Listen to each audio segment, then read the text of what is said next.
आखिर इस धरती से तेल, गैस, पानी और जितने भी महत्वपूर्ण प्राकृतिक संसाधन हैं वो कब तक खत्म होंगे? दोस्तों, जिस तरह से इंसान धरती के अंदर से तेल, गैस, कोयला, पानी, धातुएं और दूसरे प्राकृतिक संसाधनों को लगातार निकालकर खत्म करता जा रहा है, उसे देखकर तो यही लगता है कि कहीं ऐसा न हो कि एक दिन ये सब हमेशा के लिए खत्म हो जाए। इन सभी संसाधनों में सबसे महत्वपूर्ण है पानी, क्योंकि अगर पानी ही खत्म हो गया तो इंसानों का क्या होगा? आज से लगभग 4.4 अरब साल पहले जब इस धरती पर महासागर बनने शुरू हुए तो धरती के मन में एक बात चल रही थी कि शायद अब मेरे ऊपर कोई बड़ी आपदा नहीं आएगी, क्योंकि मैं अपने भीतर अनगिनत संसाधनों का खजाना लेकर चल रही हूँ और आने वाले समय में इनका उपयोग धीरे धीरे होगा। लेकिन फिर आज से लगभग 3.7 अरब साल पहले इन्हीं महासागरों से धरती का पहला एक कोशिकीय जीव पैदा हुआ। न उसकी आंखें थीं, न नाक, न कान, न हाथ और न पैर। वह इतना सूक्ष्म था कि उसे बिना माइक्रोस्कोप के देखा भी नहीं जा सकता था। उस समय धरती ने सोचा होगा, चलो कोई बात नहीं, ये भी मेरे साथ रह लेंगे। फिर समय आगे बढ़ा और आज से करीब 47 करोड़ साल पहले पौधों ने धरती पर आना शुरू किया। इस बार धरती बेहद खुश थी, क्योंकि अब उसकी सतह पर हरियाली फैलने लगी थी। लेकिन लगभग 23 करोड़ साल पहले ऐसे विशाल और खतरनाक जीव इस धरती पर आए जिन्होंने धरती को पहली बार थोड़ा चौंका दिया। ये थे डायनासोर। इनमें कुछ मांस खाते थे तो कुछ पौधों पर निर्भर थे। फिर भी धरती ने सोचा होगा, चलो ये भी चल जाएंगे, क्योंकि इनसे मुझे कोई बड़ा नुकसान नहीं दिख रहा। लेकिन जब आज से लगभग 3 लाख वर्ष पहले इंसानों का इस धरती पर आगमन हुआ, तब धरती पहली बार सचमुच कंफ्यूज हो गई, क्योंकि जैसे जैसे समय बीतता गया इंसान धरती के लिए सबसे अलग जीव साबित होने लगे। उसने सिर्फ धरती पर रहना ही नहीं सीखा, बल्कि उसके भीतर छिपे खजानों तक पहुंचना भी सीख लिया। धीरे धीरे उसने धरती को बाहर से नहीं, अंदर से खोखला करना शुरू कर दिया।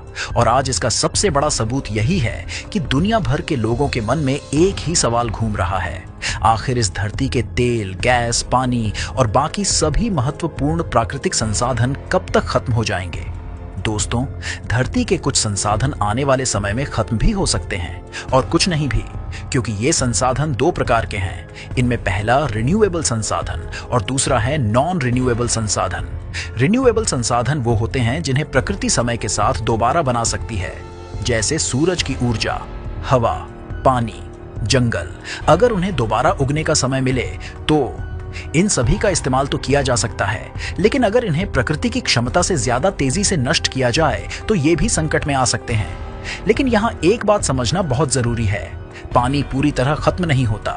यह लगातार जल चक्र यानी वाटर साइकिल के माध्यम से समुद्र, बादलों, बारिश, नदियों और भूजल के बीच घूमता रहता है।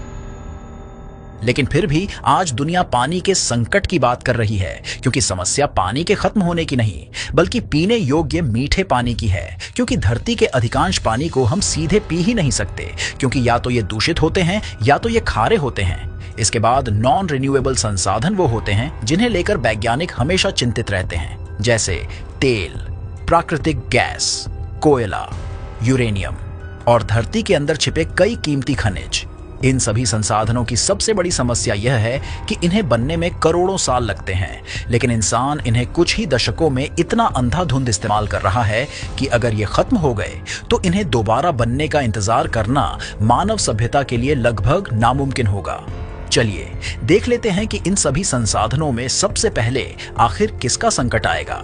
इसका जवाब जानने के लिए हमें शुरुआत करनी होगी उस संसाधन से जिस पर आज पूरी दुनिया की अर्थव्यवस्था टिकी हुई है, जिन्हें हम तेल कहते हैं। अगर आज अचानक धरती का सारा तेल खत्म हो जाए तो शायद दुनिया कुछ ही दिनों में रुक जाएगी। कारें, ट्रक, जहाज, हवाई जहाज, फैक्ट्रियां, यहाँ तक कि कई बिजली घर भी प्रभावित हो जाएंगे।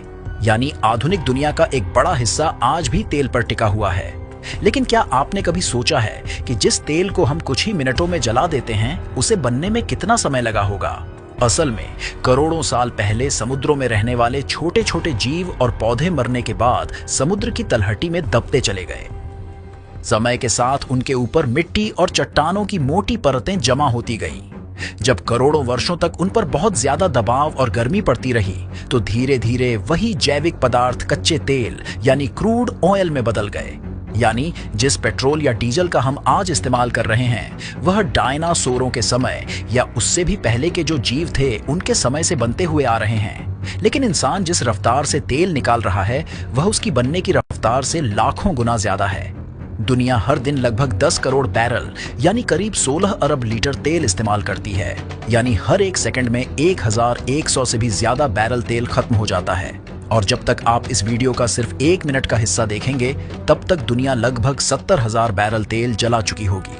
वैज्ञानिकों का मानना है कि अभी तक जितने भी तेल के भंडार खोजे गए हैं वो हमेशा नहीं चलेंगे। अगर कोई और तेल का भंडार ना खोजा जाए तो ये तेल महज कुछ ही सालों में खत्म हो सकते हैं। लेकिन तेल अकेला नहीं है, धरती के अंदर एक और ईंधन छिपा है जिसे प्राकृतिक गैस कहा जाता है। हैरानी की बात यह है कि प्राकृतिक गैस और तेल के बनने की कहानी लगभग एक जैसी है। समुद्रों में रहने वाले छोटे जीव और पौधे मरने के बाद धरती के अंदर दबते चले गए। करोड़ों वर्षों तक गर्मी और दबाव मिलने पर कहीं उनसे कच्चा तेल बना तो कहीं प्राकृतिक गैस, यानी जिस गैस से आज हमारा खाना पक रहा है उसकी शुरुआत भी करोड़ों साल पहले हुई थी। लेकिन क्या यह भी एक दिन खत्म हो जाएगा? जवाब है हाँ, क्योंकि यह भी एक नॉन रिन्यूएबल संसाधन है। हालांकि वैज्ञानिकों का मानना है कि मौजूदा खपत के हिसाब से प्राकृतिक गैस के भंडार अभी कई दशकों तक चल सकते हैं। अगले प्राकृतिक संसाधनों में कोयला का नाम आता है, जो तेल और गैसों से भी पहले से यूज होता आ रहा है। दुनिया में आज भी बिजली का एक बड़ा हिस्सा इसी काले पत्थर से बनता है।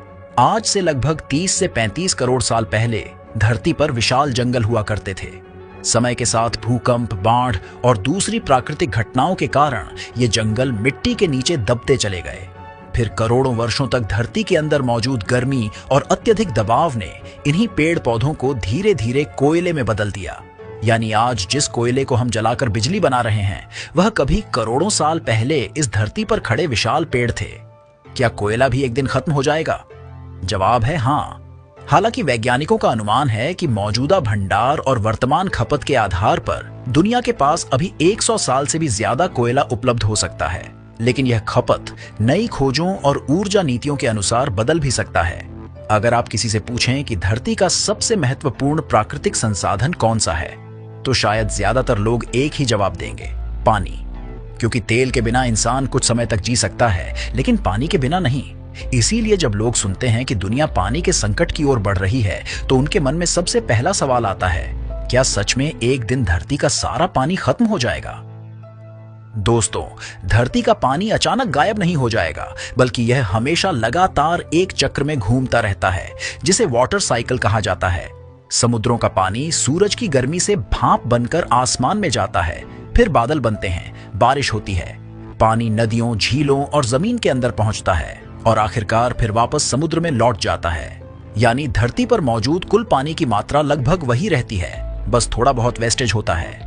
धरती के कुल पानी का लगभग 97% हिस्सा समुद्रों में जमा है, जिसे हम सीधे पी नहीं सकते क्योंकि ये बेहद खारा होता है। और बाकी का जो 3% मीठा पानी बचा है उसमें से अधिकांश बर्फ के ग्लेशियरों और हिमचादरों में जमा या जमीन के बहुत गहराई में मौजूद है।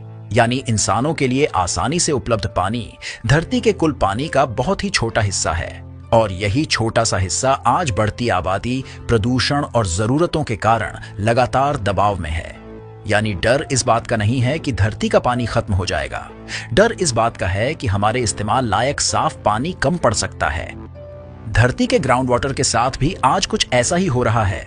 दुनिया के कई हिस्सों में, खासकर भारत, चीन और अमेरिका के कुछ क्षेत्रों में भूजल का स्तर लगातार नीचे जा रहा है। कई जगह ऐसे भी हैं जहां पहले 50 से 100 फीट पर पानी मिल जाता था, लेकिन आज 300 से 500 फीट या उससे भी ज्यादा गहराई तक बोरिंग करनी पड़ती है। अगर यही स्थिति बनी रही तो आने वाले समय में कई इलाकों में खेती करना मुश्किल हो सकता है और करोड़ों लोगों के सामने पीने के पानी का संकट खड़ा हो सकता है। अगर पानी के बाद दूसरा कोई और संसाधन धरती से तेजी से निकाला जा रहा है तो वह है रेत। जी हाँ, वही रेत जिस पर हम चलते हैं और लगभग हर इमारत, सड़क, पुल और फ्लाईओवर बनाने के लिए रेत की जरूरत पड़ती है। यही नहीं, कांच, सोलर पैनल और यहाँ तक कि आपके मोबाइल और कंप्यूटर में लगी माइक्रोचिप्स बनाने में भी खास तरह की रेत का इस्तेमाल होता है। यानी आधुनिक दुनिया की नींव सिर्फ सीमेंट और लोहे पर नहीं, बल्कि रेत पर भी टिकी हुई है। लेकिन क्या रेत भी खत्म हो सकती है? दोस्तों, हर रेत निर्माण के काम की नहीं होती। उदाहरण के लिए रेगिस्तान की जो रेत है वो हवा से लगातार घिसकर बहुत चिकनी और गोल हो जाती है, इसलिए वह इमारतें बनाने के लिए ज्यादा उपयुक्त नहीं होती। इसी वजह से निर्माण कार्यों में ज्यादातर नदियों, झीलों और समुद्री तटों की रेत का इस्तेमाल किया जाता है और यहीं से समस्या शुरू होती है।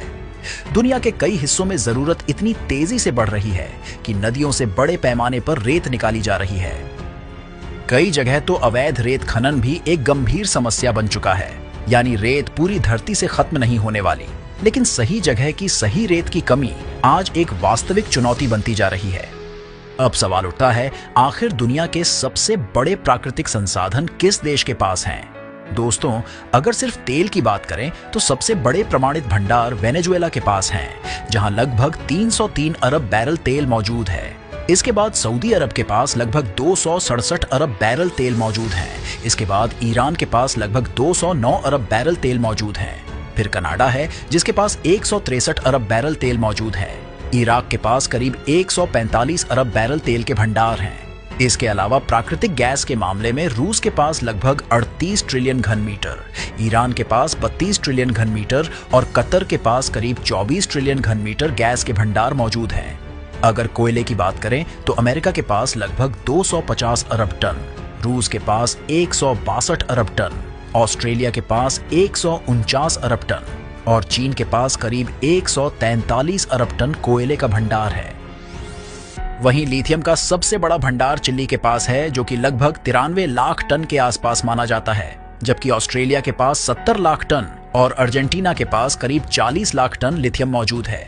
वैसे आप लोग तो लिथियम से परिचित ही होंगे, लेकिन जो लोग नहीं जानते तो मैं आपको बता देना चाहता हूं कि इसका उपयोग सबसे ज्यादा लिथियम आयन बैटरियों में होता है।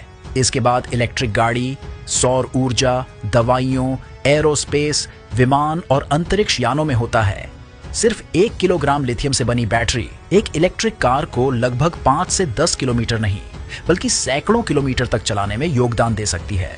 और भाई, अगर रेयर अर्थ एलिमेंट्स की बात करें तो चीन इसका बादशाह है, क्योंकि उसके पास लगभग 4.4 करोड़ टन के रेयर अर्थ एलिमेंट्स का विशाल भंडार मौजूद है। साथ ही इनके प्रोसेसिंग में भी आज चीन का ही दबदबा है। दोस्तों, रेयर अर्थ एलिमेंट्स धातुओं के 17 तत्वों का एक विशेष समूह है। इसका उपयोग mobile, electric car, computer, missile, लड़ाकू विमान, विंड टरबाइन और शक्तिशाली मैग्नेट बनाने में होता है। यानी दुनिया के प्राकृतिक संसाधन किसी एक देश में नहीं बल्कि अलग अलग देशों में बटे हुए हैं। आज दुनिया की आबादी 8 अरब से भी ज्यादा हो चुकी है। जितने ज्यादा लोग होंगे उतनी ही ज्यादा जरूरतें होंगी और उतनी ही तेजी से प्राकृतिक संसाधनों का इस्तेमाल होगा। यही कारण है कि दुनिया के सभी देशों को प्राकृतिक संसाधनों का समझदारी से इस्तेमाल करना होगा, रिसाइकलिंग बढ़ानी होगी और वैकल्पिक ऊर्जा स्रोतों को तेजी से अपनाना होगा। एक जिम्मेदार नागरिक होते हुए अगर आपका इन संसाधनों को लेकर कोई सुझाव हो तो कमेंट बॉक्स में जरूर बताइए।